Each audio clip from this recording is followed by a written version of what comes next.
Olá pessoal, estamos mais uma vez juntos para a terceira aula de Feng Shui. É um grande prazer podermos mantermos esse contato, apesar de ser à distância, né, por vídeos, mas enfim. Hoje nós vamos falar sobre a questão de como você projetar o Paguá nas construções, né, nas plantas baixas, né, para você poder fazer a localização de cada setor, né, e vamos trabalhar com formas regulares e irregulares, né? Nós vamos dar um início para depois vocês estarem preparados para a gente começar a questão de análise de projetos. Então hoje eu vou iniciar essa aula contando uma pequena história a respeito do Feng Shui, né? Era uma história assim mitológica, né? Mas eu acho até interessante, uma história bonita de contar, né? Então conta a lenda, né? Que em um certo tempo existia um sacerdote, né, ou mestre chinês chamado Futsi, e ele foi convidado, chamado, ou como diz, né, obrigado, a gente nunca sabe qual é a realidade, né, através dos tempos, né, mas enfim, vamos à parte que ele foi convidado pelo imperador na época, né, para trabalhar novas províncias, né, porque a China sempre, né, como qualquer país no mundo antigo, né, precisava subsistir. Então eles tinham que se manter através de aumento de províncias, né, através do trabalho, né, tendo cultivo de alimentos e construindo cidades para também poder fazendo as fortificações e protegendo o império, o reino, né? Então ele foi designado para ir para um certo local e através dos conhecimentos que ele tinha, né, de construir as províncias e ao mesmo tempo também providenciar mais alimentos através do cultivo e da agricultura, né? E aí ocorre que ele realmente estava se dando bem, começou a analisar o local que ele foi enviado, né? Aí viu o relevo, né? Viu qual era a melhor maneira de cultivo para certo alimento, viu a questão das nascentes, os rios, né? Viu também a questão do nascer do sol, do pôr do sol, e foi utilizando o conhecimento que a gente, né, tem como hoje Feng Shui, né, através como a gente fala, da sabedoria que ele tinha na época. E tudo dando certo, né?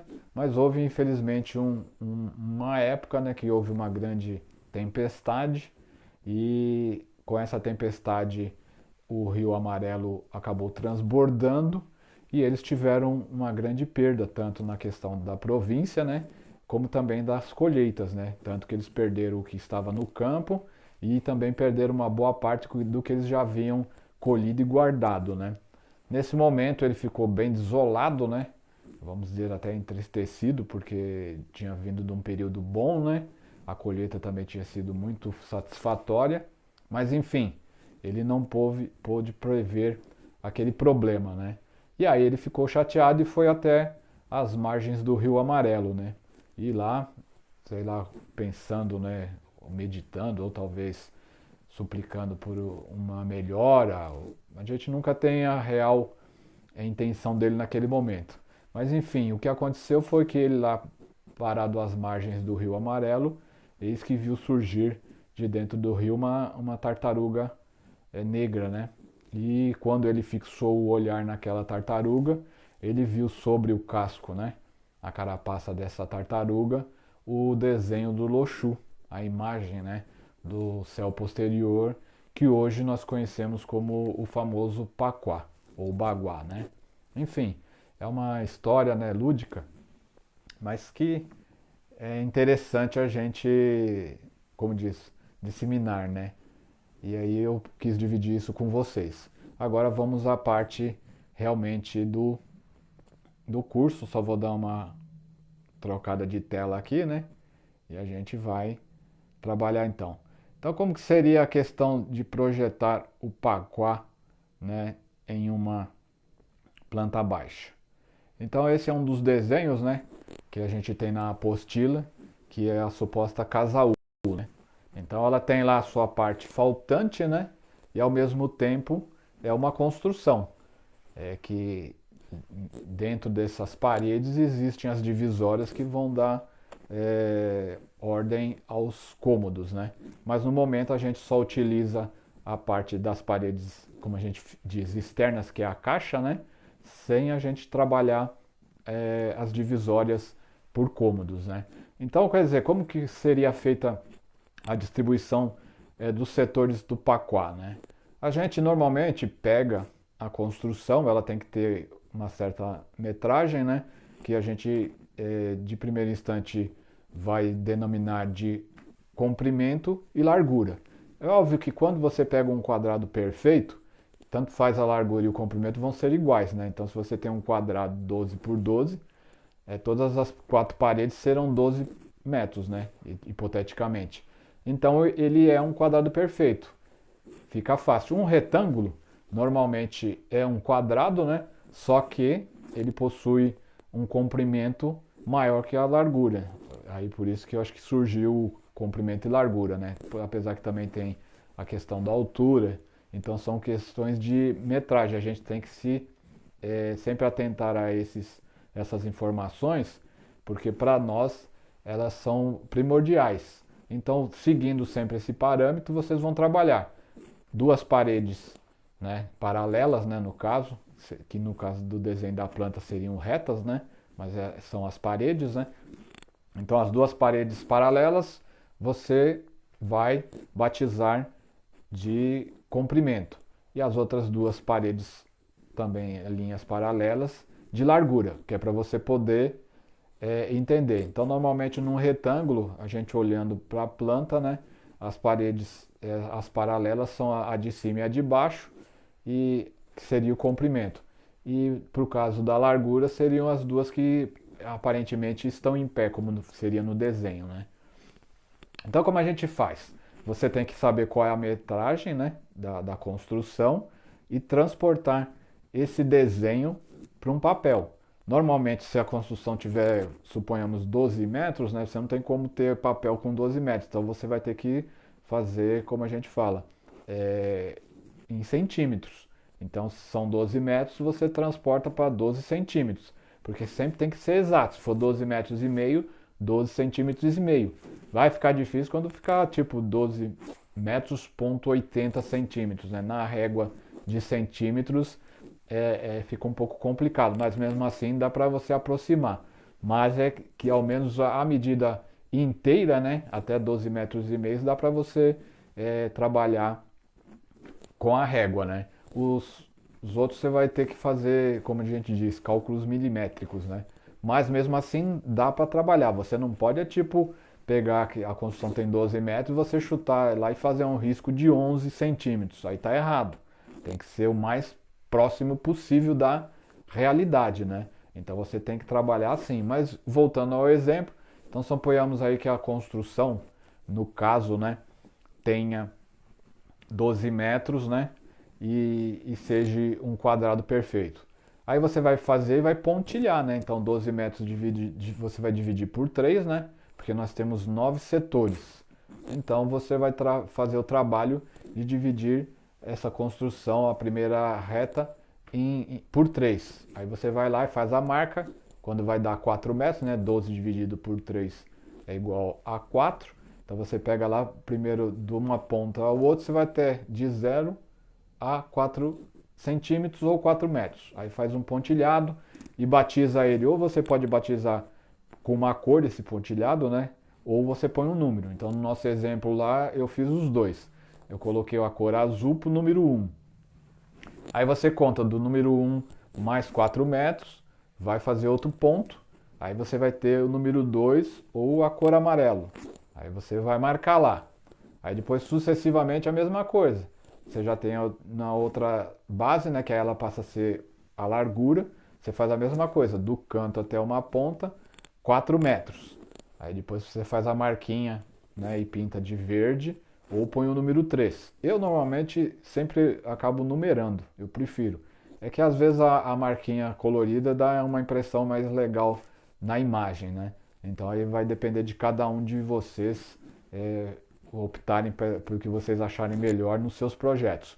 Aí sucessivamente a mesma coisa, do 3 a outra marquinha mais 4, você vai para o número 4, depois você segue para a linha de baixo que é o comprimento, aí você vai medir de um canto ao outro 4 centímetros. Aí depois a mesma marca o número 5 ou a cor azul, né? Que aí já compara com o número 1. E a mesma coisa, do 5 para o 6 mais 4 metros, do 6 para o outro canto mais 4 metros, depois do canto para o número 7 mais 4 metros, aí do 7 para o 8 mais 4 metros e do 8 para o outro canto mais 4 metros. Aí você fechou essa construção e vai ter todas as marcas. Aí como está no desenho, você tem as cores, né, iguais, e ao mesmo tempo você tem a numeração. Então vai de 1 até 8. Aí você está trabalhando essa situação. Aí como que faz? Na questão do Feng Shui do Chapéu Negro, eles têm como disposição trabalhar o paguá dessa maneira, como se fosse realmente o octógono, né? Eu prefiro sempre utilizar a maneira do Pachai, né? Que você divide de outro em quadrados, vamos dizer assim, né? Você não faz essas retas transversais, né? Você simplesmente usa retas mesmo, de ponto a ponto. Então, no caso do Pachai, você, em vez de juntar o 1 com o 5, você juntaria o 1 com o 6. Mas vai ter a sequência que eu vou mostrar. Aqui eu estou explicando para vocês, porque a maneira do método do Feng Shui do Chapéu Negro é feito desse jeito, né? O mapa, né? O desenho da planta. Então a gente tem que ensinar. Aí depois vocês optam pelo que vocês acham ser mais prático e mais viável, porque energeticamente o resultado praticamente é o mesmo. A única coisa é que nesse sistema você tem um pouco mais de trabalho na hora de fazer o centro, porque quando você for desenhar o centro, quando é um retângulo, que neste caso aqui eu utilizei as medidas iguais, mas essa planta ela é um retângulo. Então vocês vão ver que no comprimento, né, a distância entre as linhas são maiores e as outras são menores. Aí tem uma maneira de trabalhar, que você vai fazer, que eu vou mostrar mais à frente, né? Mas aqui eu só estou dando uma elencada, né? Como diz, uma adiantada para vocês terem ideia como funciona. Então você tem a divisão. Aí você pega e faz. Normalmente eu faço assim, no comprimento eu ligo os números ímpares, né, com os ímpares e o par com o par. Aí você acaba fazendo um X na planta. Então você pega o 1 com o 5 ou o azul com o azul e traça a reta. Depois você pega o 2 com o 6 ou o amarelo com o amarelo e traça outra reta. Então o comprimento você já fez a ligação, já criou uma parte dos guá. E aí na largura a mesma coisa. Você vai pegar o par com o par, então você pega 4 com 8, né? Ou vermelho com vermelho e traça a reta. E o ímpar com ímpar, você pega o 7 com o 3 ou o 3 com o 7 e a cor verde e traça a reta. Aí você acaba tendo o desenho. O importante disso tudo é você ter a metragem correta e fazer a divisão como eu expliquei. Eu sempre divido por 3, tanto faz ser retângulo ou quadrado, eu sempre vou dividir por 3. Né? Na metodologia do Feng Shui do Chapéu Negro, para o retângulo existe uma outra conta que eu vou ensinar vocês mais à frente. Aí você faz a sequência, né? Aí como que funcionaria? Ficaria da seguinte maneira, né? Você vai descobrir, conforme está o desenho aqui, a gente ainda não traçou as retas. Aí você tem que saber a localização da porta, né?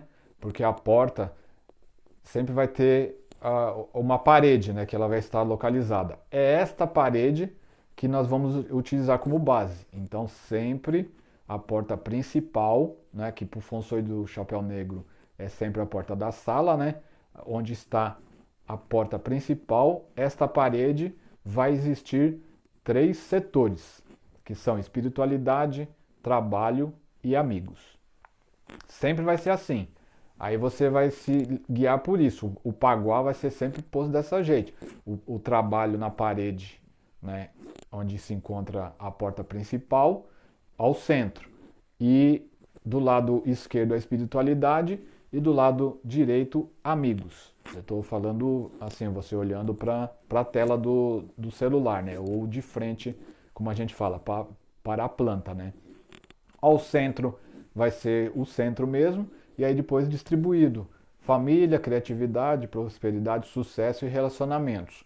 Aí como que a gente faz? Vocês vão ver que já está numerado, né? Como é que a gente faz a distribuição pela técnica do chapéu negro? Você vai pegar e vai fazer desse jeito como eu expliquei.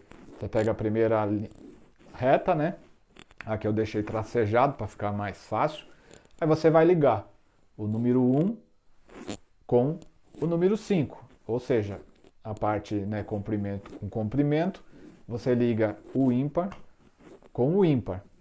E aí, se você vai fazer também na largura, a mesma coisa. Você vai pegar e ligar o ímpar com o ímpar. Aí o 3 com o 7. E aí você vai ter isso.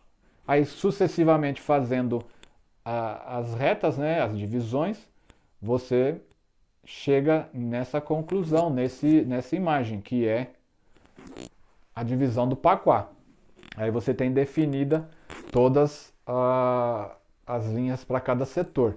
E aí dentro dos pontilhados, o tamanho de cada setor. Então você tem a prosperidade, o sucesso, o relacionamento, que nesse caso que é uma planta L, vocês já estão vendo que ela falta totalmente o relacionamento, um pedacinho do sucesso e um pedacinho da criatividade. Por isso que é fundamental a gente ter a metragem correta para a planta, para você na hora de transportar para o papel, o seu mapa ser o mais fiel possível daquela construção, porque vai influenciar muito no momento que você tiver uma planta com as divisões internas, né? Neste momento a gente só está trabalhando com a caixa da construção.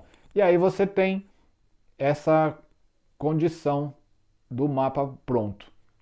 A mesma coisa você faria numa construção com a planta. Então a planta aqui já teria a parte interna toda disposta, né? Aí a gente tem os pontilhados que são as áreas faltantes, né? Porque é uma construção irregular. E aí você iria fazer a distribuição e aí ficaria dessa maneira. Esse aqui é o tipo que eu expliquei do Pachai. Então, em vez de você fazer as linhas cruzadas, né? A gente simplesmente divide com linhas retas, né? Aí você fica bem simples. Você vai pegar a largura com largura, vai fazer os pontos, né? Voltando à história dos 12 metros. Aí você vai ter lá os 4 metros, tem os pontinhos que se ligam um com o outro. E depois a largura fica do mesmo jeito. Então, a largura e comprimento, você vai ter a disposição dos setores. Você vê que também não muda tanto, né? E o centro fica mais fácil e você não precisa, quando é retângulo, fazer o cálculo da elipse, né? Porque no sistema do Feng Shui do chapéu negro, o centro ele é ovalado, né? Não é quadrado como está aqui no momento. Aí vocês vão optar, porque vocês vão aprender a trabalhar os dois. Eu acho muito mais fácil, simples e prático você utilizar esse método do Pachai, que não muda praticamente nada na questão da energia do imóvel.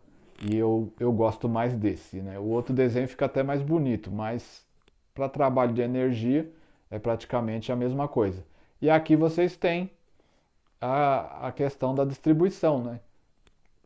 Aí tem a numeração, né? E divididinho por setores, né? Eu estou escondendo a prosperidade, né? Mas enfim, aí tem embaixo a espiritualidade, que aí a gente já vê que é onde é o lugar faltante, a maior parte falta espiritualidade. Um pedacinho dessa casa não tem família, né? Não tem setor de família. Um pedaço faltando também na área de trabalho. A porta se encontra dentro do setor de amigos, né? A criatividade está inteira. A gente tem um relacionamento, está a sala de estar, né? Aí um dos quartos, boa parte dos 2 quartos de solteiros estão com o sucesso. E aí a gente também tem um pedacinho de falta de igual na prosperidade, né? Que é o quarto de casal, ficou dividido entre a prosperidade e o setor família. Mas aí neste caso o que mais faltou foi a questão de espiritualidade e conhecimento. Porque esse setor, ele sempre vai ter as duas partes, né? E aí você tem essa maneira de como trabalhar o Paquá nessa distribuição. Agora a gente vai passar para uma outra parte, que aí vamos ter a explicação de item por item, né, para você entender devagarzinho como funciona. Aí a gente vai aqui, porque eles sempre falam que você tem que ter o quê? As construções regulares. Então, para o Feng Shui, construção regular é um círculo, um quadrado perfeito, retângulo ou octógono, né? As duas da ponta, o círculo e o octógono, acredito eu que é bem difícil a gente encontrar construções aqui no Brasil. Pode até existir, né? O pessoal pode até ter feito, mas são bem raros. E aí você tem a questão da disposição. Normalmente a gente sempre trabalha mais os quadrados e os retângulos, né? Então quando você trabalha a questão, você tem que saber que ela tem que existir uma metragem, né? Então aqui está o exemplo, né? Um terreno X, que é o pontilhado, vai ser feita uma construção de 10 por 13, ou seja, os 10 metros serão a largura e os 13 metros os comprimentos, né? Porque a gente sempre utiliza a maior medida como comprimento. E aí você tem a disposição, essa é o que a gente chama de caixa, né? Aí vai vir o desenho direto, né? Você vai trabalhar como? Aí é a explicação.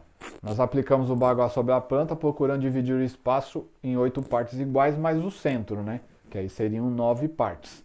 Aí você pega, numa construção que é o quadrado perfeito, você pega e divide por 3. Então você vai ter para cada parede 3 partes de 4. E aí você vai fazer a ligação como eu expliquei, né? Naquele desenho do Paquá, né? A gente trabalha um terço, né? E mais um terço para o quadrado perfeito. E você faz a distribuição. Aí você entra naquela situação que eu expliquei anteriormente nas outras imagens. Você vai pegar, numerar de 1 a 8 e faz a ligação.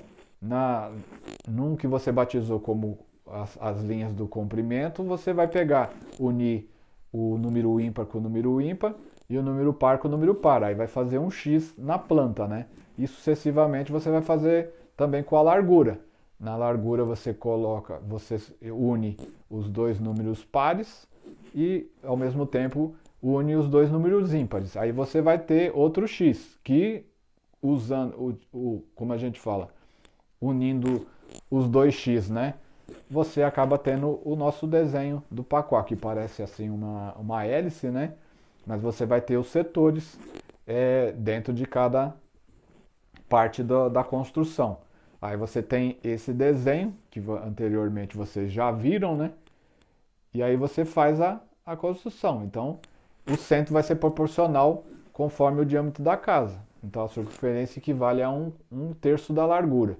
Aí você vai ter que trabalhar, porque se a questão, né, que toda a casa tem um terço, para você fazer o círculo, né, do centro da energia, você tem que saber o seguinte, que o círculo ele vai ter a circunferência dele, né? Então você sabe que o raio é metade do tamanho da circunferência.